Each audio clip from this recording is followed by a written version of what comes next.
It's been under discussion for quite some time. A lot of questions have come up and a lot of attempts to answer the questions of in different ways by different folks. So we're here tonight to make a decision on moving this thing forward or not. And so we'll open up the floor for any kind of presentations or questions or discussions on this item. Anybody got any? Dr. Taylor. Chairman, the question is, in doing this addition to Metro, how will that fit with the comprehensive plan that we're going to be developing in the next year? Will it be contrary to that? If it is, how will we go forward? Anybody want to answer that question? Well, I'll take a stab. For the better part of 8 or 9 months, my two colleagues on either side, Dr. Fant and Mr. Payne, along with Mr. Tripp, who will be sitting here next month, have worked with Metro to look at what their situation is today and what we need to do moving forward. This all started as a result of the, what's the technology business park? Is that the name of the new business park? No. The new one on down. Yeah, the new one, it's in your district and across the street from mine. We have this nice set of land ready to put in a business park, but we had no sewer available. And we've had meetings several times. Mr. Chairman, you've been in several of those. Metro and REWA have both been present. And over the period of time, we looked at where Metro is today and why they're there, which, by the way, I think everybody realizes the Metro district and the REWA district used to overlap.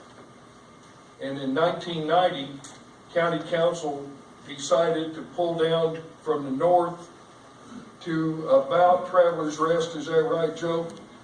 And pulled up from the south to what is now approximately the southern connector. And those areas were cut out of any part of the metro area. And up until the last couple of years, or 3 maybe, it hasn't been a problem, but now it's starting to be. First, we had this area that did not have sewer. Then we've had, I don't know how many, but I can think of 3 or 4 where somebody needed sewer to be provided, and Metro had to come and annex just a little piece to provide the sewer for them. Probably the best example is one that's getting ready to be built. It's on New Harrison Bridge Road, not very far actually from the the treatment plant. I can't think of the name, Lower Reed Treatment Plant. And they annexed into Metro's district, and when they did all their planning and everything, and they came for the final design, Metro said, wait a minute, you didn't design your pump station large enough for the area that you have. So they have made an agreement with the neighbor that they're going to get a small piece of his property to put a larger pump station on, but there's a slight problem. The neighbor's property is not in the Metro district. And so now we're going to have to get that, put it into the district, then be able to deal with this. We also have 2 or 3 private systems that were put in down in District 26 that are either failing or having serious trouble, and they need help from Metro, but it's not in the Metro district. It's within the proposed boundary extension. but it's not within the metro district. So what we came up with is 418 is kind of the division of the county. The people, when I first was elected, I had people that lived down there tell me that all of Greenville County thinks the county ends at 418. That's always been, quote, the stepchild, that nobody even knew it was down there. But that is a beautiful rural area. You have this Cedar Falls Park, which one of the people in my district described as the gem of District 26. You have Happy Cow Dairy, you have Fort Shoals, which has the Yum Yum shop, which you all are familiar with. Several of you have eaten there with me. And also the possibility to make that whole area into a little village or something. There's all kinds of really neat things that we want to preserve. There'll be no need for sewer to get down in there. However, between the Southern Connector and 418 is where the South Greenville Area Plan was produced. In addition, the corridor along 25 was set up so that the number one, first and foremost, we said from day one, we're not going to have Woodruff Road South. And we want to concentrate any commercial development around the main intersections and leave the open land in between. But once again, we don't have sewer. Finally, I'll talk about the Goodwill Industries. They just broke ground about a month and a half ago for a new store at the corner of Sandy Springs Road and Highway 25. At the groundbreaking, the manager said, you know, we wanted sewer, but sewer isn't available, so we're having to put in a septic tank. And I put him in touch with the CEO at Metro, and then later I find out that another gentleman that I know pretty well, he and his brother own a piece of property very close to that store, right on down Sandy Springs Road, and they have wanted to have sewer for some time, but Metro has been reluctant to annex just one parcel of property. Well, here's an opportunity to take two very close together, put in a larger size pump station, and handle the situation. So that's why we got where we are today, and that's where this was not something that we did with a dartboard, nor is it something we didn't go in and say we're going to give Metro back everything they have, because their district extends, Rewa's district extends well into the area below Highway 418, and also goes all the way to county line, I believe, Joe, up in your area. And we limited it to where we think we need it. So that's all I have to say on that. Mr. Dill. The other end of the county. I've really been laboring over this issue. I had told some people I'd rather that this come later on rather than right before Christmas. Because I've been getting a lot of emails. I've been getting a lot of phone calls. People are concerned about this. And I had taken a position early on that, well, it's not going to affect my part of the county. But when we start talking about the comprehensive plan, we've hired a contractor. And that contractor's job is to develop and bring back to us a recommendation of the comprehensive plan. Now, that's going to include a lot of community input.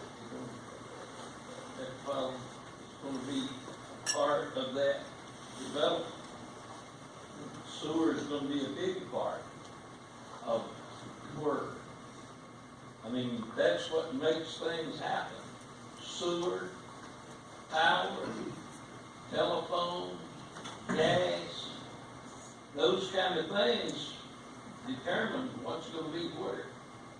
Now, I'm concerned that we're gonna tie that contractor's hands. We're gonna tell him we're gonna go ahead and approve this, we're gonna do a public hearing and possibly approve it. But we're telling the community, we've even got a disagreement as to where the boundary lines are gonna be. What part is gonna be included and what part's not gonna be included. So I'm gonna make a motion that we hold this and put it with the comprehensive plan to be discussed in that comprehensive plan. Thank you, Mr. Dale. Let me just make a couple of comments, and then we can have other comments while your motion is on the floor. I think the thing that concerns a lot of folks is that this is a 55 square miles of land area, about 35,000 acres, which is much more than what we've normally seen. In some of those instances Mr. Ballard was talking about, we have habitually over years annexed smaller areas as the needs arose into a sewer sub-district.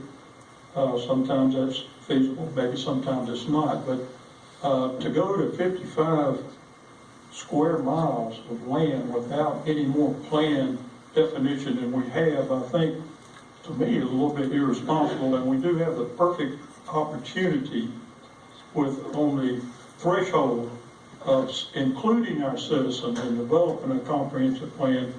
Why not wait another 8 or 10 months till that's finished up, and then we'll revisit all this. So I kind of support what Mr. Dill's saying, although I do understand that for the future of Greenville County, we do have to have a very high quality package of infrastructure, including sanitary sewer, wastewater treatment, stormwater, roads are a big factor in that too. And all these are factors that will come to play in the comprehensive plan and sort of guide and direct those decisions this body's going to be making, in the next months and years ahead. So I think Rick Roberts has got some comments now. Thank you, Chairman.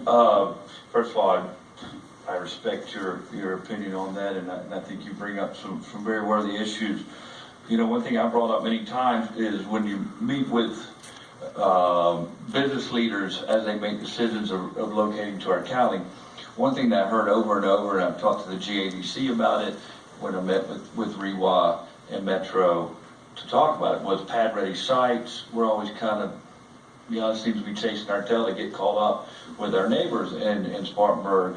If you drive down 290-101 and all this, I've talked to actual brokers and some of these people that came down to make decisions of where they're going to locate. And this thought of, well, if they decide to build it, we'll bring it there, doesn't go well in a corporate environment, because they check off this list of what they want and come up with a scorecard. Pat Ready has to have Metro there. So I think for our growth to continue to go that way, but I do share your concerns that if we just open Metro up in a certain area, that all of a sudden it'd be sort of being a bustling area is not, I don't see that as the case. Where they run their line is very specific to the needs of growth there, and very measured. I was very happy to see Metro and REWA meeting together. Thought they made a great presentation and put a lot of time into studying where they need to be and where the boundaries were fit. The next thing I would say is we have the councilmen from their areas. I think as a council, we've always put a lot of stock. Chairman, in your area, when we've got growth in Five Forks, we're working hard for problems we have there, which mimics some problems I have there. I respect these three guys that spend a lot of time in their area, and I would hope know that area. I guess the final and maybe most important is we saw that on Anderson Ridge Road. We had developers come to us and say, hey, they just ran a sewer line down here to a development, Chairman, that me and you had a lot of concern in. And when there's enough checks and balances where we did not approve an increased density as of yet. Twice, I believe, we went through that. Even though there was sewer there, the roads weren't there. And quality of life was being changed severely enough because of multiple reasons, and we were able to address that another way. So I don't think this is a rubber stamp just to let growth go free. What it does is allow us to have a few more cards to play when we talk to GADC and they share these concerns. I think we also, as a government, it's so hard to make decisions. It's been a little frustrating coming from the private sector to this, that we do say, well, if we look at it another year from now, we have one of the fastest growing areas in the nation. A year from now is a lot longer than it used to be in this environment. So I think just to pack away at these little issues, and I know we talked about some different boundaries, but the time spent by the councilmen in their areas meeting with REWA and Metro, and it was great to see those guys working together again with the same goal in mind, to meet people's needs and not just step on people's toes. But again, we've got other checks and balances that could certainly keep growth where it fits the needs of our communities. One thing we've learned over the last couple of years, or maybe longer, is that citizens don't have much trust in us to make these growth decisions. They don't have much trust in Metro, to be frankly, or utility providers of this nature. And so short-circuiting, cutting them out of the opportunity to participate in the comprehensive plan where they get a say in the future of their area and how it grows, I think is, we're sending a message that, well, trust us, we know better, and we're just going to do it now anyway. So that bothers me a little bit too. I think we're not talking about 8 or 10 months.